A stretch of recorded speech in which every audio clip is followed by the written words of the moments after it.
For most of history, most people assumed the same thing about the pyramids, that they were built by slaves. Thousands of beaten down, starving workers dragging massive stones across the desert under threat of death. Also, a pharaoh could have a fancy tomb. That is the story Hollywood told. That is what your history textbook probably implied. And for a long time, that is what the world accepted as fact, because nobody had any real evidence either way. Then a horse tripped over a sand dune. That is not a metaphor. In 1990, near the base of the Giza Plateau, a tourist's horse stumbled and broke through the surface of the ground, exposing the top of an ancient tomb. Nobody had been looking for it. What came out of that accidental hole in the ground ended up rewriting much of what we thought we knew about the people who built the pyramids. The real story is more complicated than the slave narrative, and honestly, in some ways, it is darker. Before we get into what the archaeology found, you have to understand what ancient Egypt was actually asking of its people. The pyramids were not a side project. Building a monument to a god-king was treated as a sacred obligation, and the state organized the entire country around it. The system they used was called labor conscription. Ordinary Egyptians, mostly farmers, owed the state a portion of their labor as a form of tax, not money, not grain. Their bodies, for a set period, were doing whatever the state needed done. And what the state needed to do for decades was build a pyramid. That is what this was at its core. The pharaoh needed a monument to his divinity. The state extracted the bodies of ordinary people to build it, around 20,000 to 25,000 of them at peak construction, rotating through in shifts year after year for roughly 20 years. The pyramid is not just an architectural achievement, it is also a record of what one civilization decided it was acceptable to ask of the people at the bottom of it. Now, the slave theory. Herodotus visited Egypt around 450 BC, roughly 2,000 years after the pyramids were built, and his local guides told him that 100,000 workers labored for 20 years to build Khufu's pyramid. He wrote it down. Later interpreters added the slave label. People repeated it for the next 2,000 years. The problem is that Herodotus was getting second-hand stories from guides who were 2,000 years removed from the actual events. The pyramid builders were already ancient history when he showed up asking questions. Before the 1990s, nobody had physical evidence of the workers at all. No confirmed settlement, no confirmed graves, no records. Just the pyramid sitting there. Proof that something had happened on a scale nobody could fully account for, with almost no trace of the people who did it. Then that horse opened a hole in the ground, and Dr. Zahi Hawass had the opening he needed to go looking. What he found was an entire cemetery, hundreds of tombs belonging to foremen, skilled craftsmen, and general laborers, and alongside it, about 400 meters south of the Sphinx, a fully functioning settlement now called the Lost City of the Pyramid Builders. Bakeries and breweries large enough to produce thousands of loaves and gallons of beer daily, administrative buildings, sleeping quarters in organized rows, medical facilities. You showed up. You were assigned to a gang. They gave it a name. Friends of Khufu, drunkards of Menkaure, and told you the name was an honor. You lived in a state-run settlement. You ate state-supplied food which was actually substantial by ancient world standards: beef, mutton, fish, bread, and beer. Every morning you reported to an overseer. Every movement your team made was logged. An overseer named Mirrors filed what are essentially timesheets. His papyrus diary from around 2560 BC is the oldest written record ever discovered.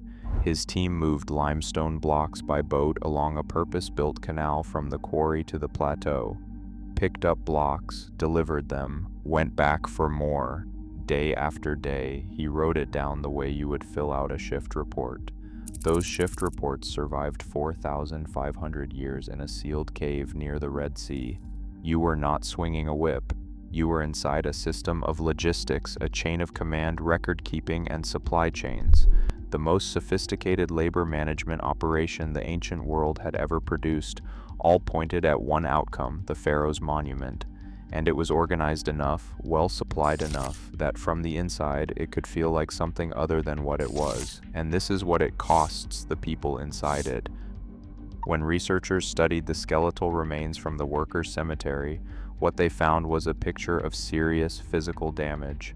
Most of the skeletons had osteophytes, abnormal bony growths that form when joints and vertebrae spend years under extreme mechanical stress. Their spines were deformed. Their bones told the story of bodies that had been pushed past what bodies are built to handle, and then kept going. Broken limbs were common, so were healed fractures. That second part is important. Healed fractures mean people broke bones, recovered, and went back to work. The injury did not end your time on the project. The work continued. There is also evidence of amputations that were surgically performed and survived. A forearm severed cleanly at the joint. A bone had calcified around the wound, meaning the patient lived for weeks or months after the procedure. Someone on this site could remove a limb without killing the person. After they did, the state kept that person functional and on site. Here is what that medical care actually was. The state did not keep you on site because it valued you. It kept you on site because it had already calculated what you cost to replace and decided keeping you running was cheaper. The bakeries, the breweries, the surgeons, they were not signs of compassion. They were maintenance infrastructure. The same logic you would apply to any expensive piece of equipment that breaks down in the field. You repair it, you put it back to work, the machine kept running. But here is the part that is hardest to sit with. You probably would not have known that. Not clearly, not in a way you could name. Think about what your daily reality actually looked like from inside that settlement. You woke up, your gang was already assembled. The names Friends of Khufu, Drunkards of Menkaure were not ironic. People took them seriously. There is graffiti from the site where workers carved their gang names into the stones themselves, not because anyone made them, but because they wanted to. That is not the behavior of someone who understands themselves as a component in a machine. That is the behavior of someone who has found something to belong to inside oneself. Your overseer knew your name. The person above him knew the overseer's name. The chain of accountability ran upward in a way that made the work feel personally witnessed. Merer did not write about faceless units moving stone. He wrote about his team, their loads, their routes, and their pace. He tracked them the way someone tracks something that matters, and if you were one of the people he tracked, that attention probably felt like something. It probably felt like being seen. The food was real. After a season of farming, eating beef regularly was not a small thing. It was the kind of diet that most ordinary Egyptians never had access to. Your body knew that. Whatever your mind was thinking about the pyramid, your body was experiencing a material improvement over your baseline. That is a powerful thing to argue against from the inside. You cannot easily convince yourself you are being used when the evidence in front of you is that you are eating better, sleeping in organized quarters, working alongside people whose names you know, and building something visible from miles away. That visibility matters more than it sounds. The pyramid was not abstract. You could look up at any point and see exactly how much had been done and exactly where your work fit into it. There is a psychological weight to that kind of physical scale. The stone you moved is still there. It will be there after you are gone.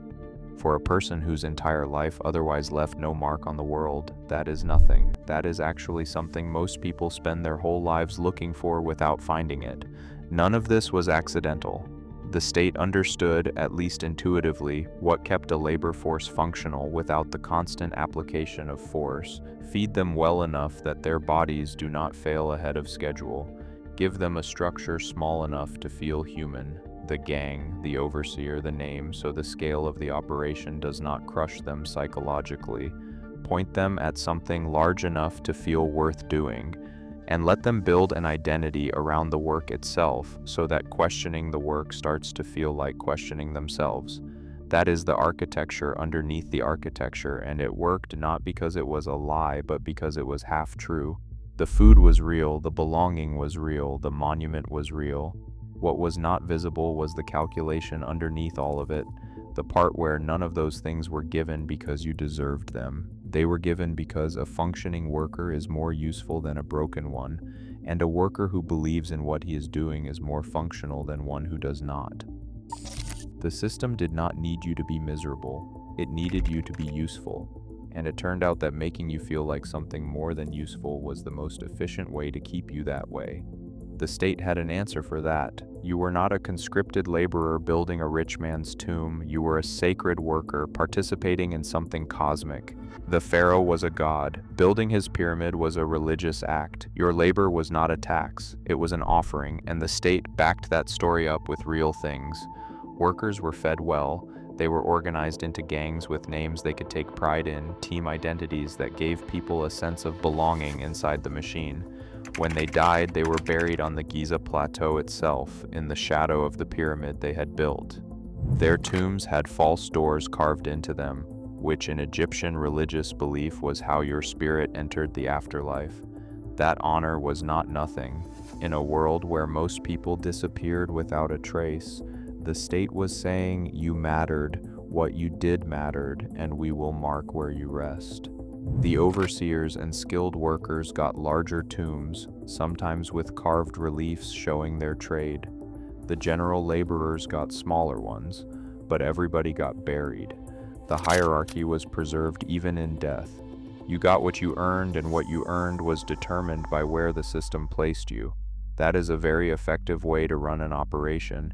You give people food, belonging, purpose, and a story about why the suffering is meaningful. You make compliance feel like participation, and it worked. People built the pyramids, their bodies broke down doing it, they went back to work, and when they died, they believed they had done something worth doing. This is what that tells you about power, and why it is still worth understanding now.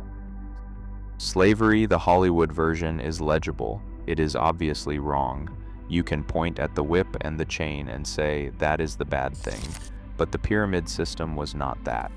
It gave workers real things: food, identity, honor, and a place in the afterlife. It was genuinely better than being a chattel slave, and it still extracted their bodies, broke their spines, and ran them through a machine that served one person's divine vanity. The most durable systems of extraction do not look like slavery. They look like an opportunity. They look like belonging. They look like a purpose. They give you a team name and a reason to be proud and a burial with your name on it. And the whole time they are taking exactly what they need from you. Hold that image for a moment. 20,000 people, fed well, named, honored, their bodies breaking down year by year inside a machine that called it sacred. That is the pyramid, not the stones, the people. Now think about any workplace that calls its employees a family, or any job that tells you the culture is the real benefit. They give you a value statement, a team name, maybe a decent lunch, and in return they get your best hours every day, pointed at outcomes that mostly serve the people at the top. The pyramid builders got beef and a burial plot. The vocabulary is different. The logic underneath it is not. The pyramid builders were not slaves. They were something more complicated than that. They were people who showed up, did the work, had their bones broken, and were buried with enough honor to feel like it meant something. Whether it actually did is a question worth sitting with. That is who built the pyramids, and now that we know the pyramids look a little different, every civilization had a system like this. A different monument, a different story told to the people building it, the same logic underneath. Next video we go inside another one and find out what it cost the people who couldn't see the walls around them.